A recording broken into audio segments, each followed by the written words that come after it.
My name is Maya Ellis, I'm 29, and until this past Christmas, I thought I knew everything about my family. My childhood was quiet, structured. My mom raised me alone after my dad passed away when I was 4. We lived in a modest house in Connecticut, always paid bills on time, clipped coupons, and ate dinner together every night. She didn't talk much about her parents, just that her father had died a long time ago, and her mother, my grandmother, had passed when I was 12. I didn't question it. I never thought there were holes in the story. I trusted what I was told. That was before a single sentence at Christmas dinner turned my entire understanding of my family upside down. But before I take you to that moment, I want to ask something that's more personal than promotional. If you subscribe to this channel, you'll get more than just twists and family drama. You'll get the kind of emotional stories that make you look twice at your own life.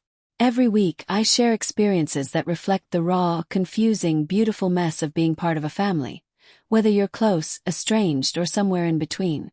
If you've ever felt like the quiet one at the table, or the one asking the wrong question at the wrong time, this is your place. So subscribe and let's walk through it together. We hosted Christmas dinner at our house that year. Our first holiday in the new place. It was small, just 12 people, but enough to fill the dining room and spill into the kitchen. My fiancé Eli was by my side, smiling politely at jokes he didn't understand and helping refill wine glasses for relatives he'd only met once or twice. My mom was glowing. She loved the holidays, loved being in control of the food, the playlist, the conversation. It was warm and festive. Until it wasn't. It was about an hour into dinner. We'd already finished the ham and potatoes. Dessert was on the table. Pecan pie and a tray of those sugar cookies with red and green sprinkles. That's when he walked in. I didn't recognize him. A tall man in his 70s, clean-cut, wearing a sharp military-style uniform. Navy blue medals on the chest. He looked completely out of place in our cozy dining room, like he'd stepped out of a movie set. Everyone fell silent. Even my Aunt Karen, who never shuts up, stopped mid-sentence with a fork halfway to her mouth. The man nodded politely to the group and said, "Sorry I'm late." My mom stood up so fast her chair scraped loudly against the floor. "Maya," she said quickly, "can you help me in the kitchen?" But I didn't move. Because Eli had just leaned over and whispered in my ear, voice barely audible, "Who is that man in uniform?" And before I could respond, my mom, still standing, looked at Eli, then at me and said clearly, "That's your real grandfather." My chest tightened. Blinked. "What?" She didn't repeat it. She turned to the man, gave him a stiff nod, and walked toward the kitchen. I stood frozen as he stepped further into the room. Aunt Karen finally broke the silence with a weak, "It's been a long time, huh?" He nodded again. "Too long." Eli grabbed my hand under the table. My Uncle Dan stood and walked over to shake the man's hand. They hugged awkwardly. I felt like I was watching a play I didn't know I was in. I followed my mom into the kitchen, my heels clicking against the tile. She was pouring herself a glass of wine, hands shaking. "Mom," I said, "what the hell is going on?" She didn't look at me. "His name is Raymond. He's your grandfather. And I haven't seen him in over 30 years. "Why?" asked. She downed half the wine. "Because I asked him to disappear." I couldn't believe what I was hearing. "You told me your father died before I was born." She finally turned to look at me, her eyes glassy. I lied. I felt the air leave my lungs. She whispered, "I had my reasons." I stepped back, heart pounding. "He's here. Christmas dinner. Uninvited." "He wasn't supposed to show up," she said quietly. "He sent a letter 2 weeks ago." I never responded. I didn't think he'd come. We stared at each other. And in that moment, I knew this wasn't just about a long-lost grandfather. This was about a secret. One my mother had buried for 30 years. And tonight, it had come back to the table. Back in the dining room, the conversation had started up again. Tentative, careful, like everyone was trying to act normal while an emotional bomb sat ticking in the middle of the table. I stayed in the kitchen with my mom. She poured herself another glass of wine. She didn't offer me one. Why now? Yes. Why did he show up after all these years? She shook her head. I don't know. I didn't believe her. You said he was dead. I know. You said that to my face for 29 years. Her voice cracked. Because it was easier than the truth. I stared at her. Then tell me the truth. She leaned against the counter like her knees might give out. When I was 23, she said slowly, your grandfather and I had a falling out. Bad one. He was strict, controlling. He didn't like that I got pregnant with you before marriage. He said things to me I couldn't forgive. I stayed silent. He told me I was ruining my life, that raising a child alone was selfish, that you'd never become anything without a man in the house. My chest tightened. I walked out of that conversation and never saw him again, she said. Not after you were born. Not after your dad died.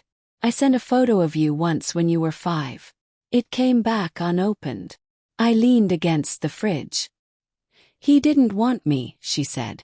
So I erased him. For both of us. I swallowed hard. And now, I shrugged.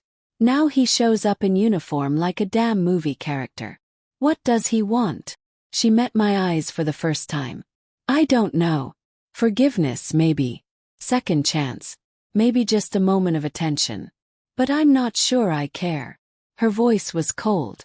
But her hands were trembling. I didn't know what to say. In the next room I heard him laugh. A soft, almost apologetic sound. Eli appeared in the doorway. He gave me a careful look. He asked if he could speak to you, Eli said gently. I turned to my mom. Do you want me to? She didn't answer. So I walked out. Raymond, my grandfather, was sitting by the window, a small glass of bourbon in his hand. He stood when I approached. Close up he looked older than I first thought. His hands were weathered. His eyes sharp but tired. Maya, he said. I'm sorry to come unannounced. You're not who I expected at Christmas dinner. He nodded slowly. I don't blame you. I just wanted to see you. Once. Face to face. I crossed my arms. Why now? He took a deep breath. I had cancer last year. Stage 2. They got it early. I'm in remission now. But it scared the hell out of me. I started thinking about the things I left behind. The people. I didn't move. I wrote your mother. I didn't expect a response. But then I found out where she lived. I thought, if I just showed up, maybe someone would let me in. So you waited until Christmas. He gave a small, broken smile. It's the one night people leave their doors unlocked. The silence stretched. I don't want anything from you, he said. No money. No loyalty. I want you to know that I regret what I said. What I did. Every single day. I looked at him. This stranger with my cheekbones and my father's eyes. I don't know you, I said. I'd like to change that. But she doesn't want me to. He nodded. I know. We stood in the heavy air of 30 years' silence. Then I asked the question that had been burning in my throat since he walked in. Did you love her? He looked stunned. Then he sat down. More than anything. I just didn't know how to show it. And me. He blinked. I never got the chance. I turned away. Because I didn't have an answer for that. Not yet. After Raymond left. Quietly, just after dessert, the house felt like it had exhaled a breath it had been holding for 30 years. No one said much. Eli helped my mom clear the dishes. Aunt Karen poured herself another glass of wine and muttered something about surprise guests. I sat alone in the living room, staring at the empty space where my grandfather had been sitting only minutes before. It felt surreal, like I had just met a ghost. Around midnight, after everyone had gone home and the house had gone quiet, my mom came into the living room carrying an old cardboard box. She didn't say anything. She just set it down in front of me. I didn't think I'd ever open this again, she said. But if you want to understand, it's all in here. I opened the box slowly. Inside were old photos, letters, a few yellowed envelopes tied with a thin ribbon. The first photo I pulled out was of my mom in her 20s, smiling wide, holding a baby I recognized as me. Next to her stood Raymond, shorter hair, uniform crisp, hand awkwardly resting on her shoulder. "He came to the hospital," she said quietly. "After you were born. He didn't hold you. He stayed 5 minutes. Then left." I pulled out another photo. A letter was taped to the back of it, folded so many times the paper had nearly torn. It was addressed to my mom. No date. Just a few short lines. "I know I failed you, and I'm too proud to ask for forgiveness. But I hope someday you'll understand why I couldn't watch you throw your life away. I didn't know it would become something beautiful. I didn't know it would become her." My throat tightened. My mom didn't speak. Just sat there, staring into the box like it was some relic of a life she'd packed away. "Why did you keep this?" I asked. I told myself I kept it to remind me why I shut the door. "But sometimes," she swallowed, "I think I kept it because a part of me wanted to believe he might come back." I sat beside her on the floor. "I want to know him," I said. She closed her eyes. "I know. You don't have to come with me. You don't even have to talk to him. But I need to know who he is." My mom nodded. Then she did something I hadn't expected. She reached into the box and pulled out one more thing, a black and white photo of Raymond holding a baby. Not me. A different baby. I looked at her. "That's me," she said softly. "And that was the last time he ever held me. Until tonight. He hadn't held a member of this family in almost 50 years. My chest ached. And I realized something then. This wasn't just my story to uncover. It was hers too. I didn't tell my mom when I reached out to Raymond. I think we both needed that distance, for her to feel safe in the silence, and for me to feel like I could step into this on my own. He texted back right away. "Course I'd like to see you. There's a diner on Route 7. Thursday. Noon." The place was halfway between his retirement community and my apartment in New Haven. It was quiet, a little dusty, and smelled like coffee that had been sitting on the burner since 7 a.m. I arrived early, sat in a booth by the window, and watched cars drift in and out of the parking lot. Raymond arrived exactly at noon. No uniform this time. Just a beige windbreaker and a blue shirt with faint wrinkles down the front. He looked older in daylight. Softer. "Thanks for coming," he said, sliding into the seat across from me. We didn't jump into anything. We ordered food, eggs and toast for him, just coffee for me, and spent the first 10 minutes talking about nothing. The weather, the diner's pie specials, how they'd repaved the highway outside. Then I asked, "Why did you walk away?" He took a long sip of his coffee before answering. "I was raised in a house where love was control, where pride meant never saying sorry and failure meant shame. I thought I could do better with your mother. But when she got pregnant and I saw that look in her eye, that determination, I panicked." I didn't interrupt. I thought I was saving her from a hard life. I thought if I pushed hard enough, she'd do what I believed was right. And when she didn't, I punished her for it. By disappearing. I stirred my coffee slowly. "You didn't just disappear," I said. "You left a story behind. False one. That you were dead." He nodded. "I deserved that." I looked at him. "Do you regret it?" His eyes welled a little, but he blinked the tears back. "Every single day." Silence again. Comfortable in a strange way. Then he pulled something from his jacket pocket. Small square box. "I brought you something," he said, placing it in front of me. I hesitated. Opened it. Inside was a watch. Simple, silver, worn around the edges. "It was mine," he said. "Issued to me when I first made rank. I wore it every day until I left the service." I looked up. "Why give it to me?" "Because I don't have a legacy," he said. "I don't expect to be forgiven. I don't expect holidays or birthdays. But I wanted you to have something of me. Something real. Not just the idea your mom had to create to survive." Closed the box gently. We finished lunch. When we stood outside by our cars, he said, "Your mom was the strongest person I ever knew. And the loneliest." I see now what I cost her. What I cost both of you. I looked him in the eye. I'm not ready to call you Grandpa. I wouldn't ask you to.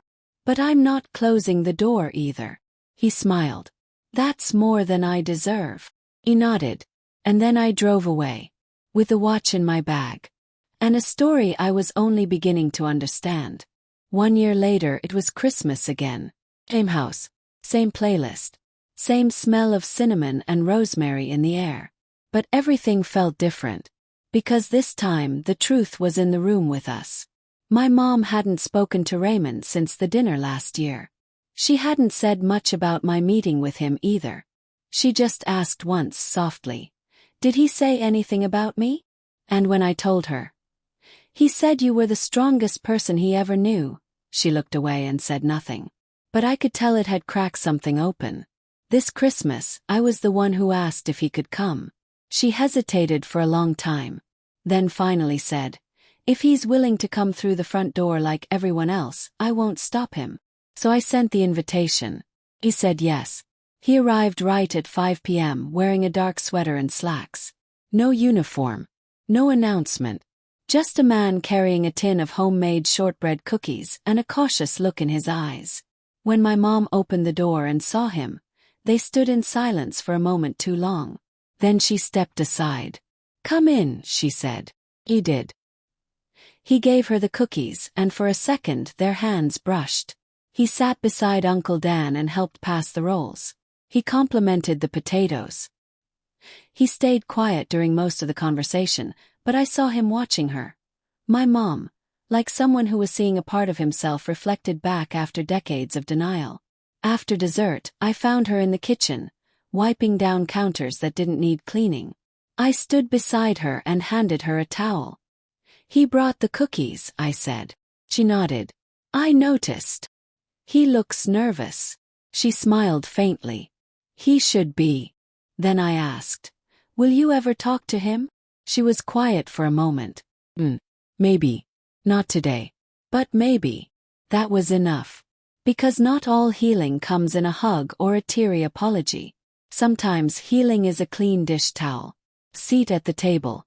A door that's no longer locked. After dinner, as people were getting coats and hugging goodbye, Raymond walked over to me and pressed something into my hand. It was a folded piece of paper. Inside, a photo of my mom as a little girl, missing her front teeth, beaming up at the camera from a swing set. On the back, in faded handwriting, it said, "If you ever see her again, tell her I never stopped loving her." I folded it gently and tucked it into my coat pocket. That night, I walked home with Eli, who had been quietly supportive through it all. "You okay?" he asked. He nodded. "I'm not sure where this goes," I said. "But for the first time, it doesn't feel like a lie anymore." And that felt like enough. Belle, if this story touched something in you, if you've ever lived with unspoken truths, or sat at a dinner table pretending not to see what hurt the most, subscribe to this channel. We tell stories that live in the quiet spaces between generations, the ones that hurt and heal all at once. You're not alone. Come back next week. There's more to share.